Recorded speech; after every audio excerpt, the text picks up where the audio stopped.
બોલિવૂડ અભિનેત્રી દિશા પટણીના ઘરની બહાર ગોળીબારનો મામલો સામે આવ્યો। ઉત્તર પ્રદેશના બરેલીમાં દિશા પટણીના ઘર બહાર થયેલા આ ગોળીબારની જવાબદારી કથિત રીતે રોહિત ગોદારા અને ગોલ્ડી બરાર ગેંગે લીધી છે। ઘટના 13 સપ્ટેમ્બરની સવારે 4:30 વાગે બની હતી, જ્યારે હવામાં 2 રાઉન્ડ ગોળીબાર થયો। જો કે આ ગોળીબારમાં કોઈ ઇજાગ્રસ્ત થયું હોવાના સમાચાર નથી।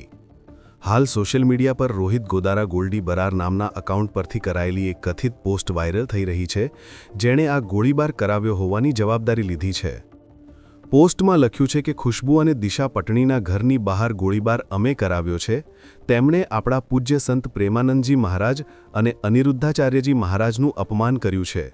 अब ये मैं स्पष्ट रूप से नहीं कह सकता हूँ। ये तो फेसबुक के माध्यम से या ट्विटर के माध्यम से किसी ने कहा है कि ये रोहित ने बोला है कि मैंने ये घटना ली है। और जहाँ तक मालूम है कि वो हमारी बेटी के मीडिया में कुछ बयानों पर उन्होंने कुछ आपत्ति जताई थी, और वैसे भी जहाँ तक मैं समझता हूँ बेटी ने कोई इस तरह का बयान नहीं दिया है, क्योंकि प्रेमानंद जी का भी नाम जोड़ा जा रहा है। और उसने अपने बयान में भी बताया था कि मैं तो प्रेमानंद जी की महाभक्त हूँ और मैं कभी उनके बारे में सोच भी नहीं सकती हूँ।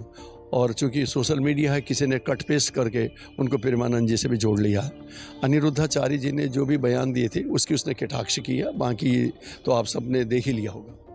જો કે આ બાબતે અભિનેત્રી તરફથી હજુ સુધી કોઈ પ્રતિક્રિયા સામે આવી નથી, ત્યારે કથિત રીતે વાયરલ થયેલી પોસ્ટની હાલ પોલીસ તપાસ કરી રહી છે।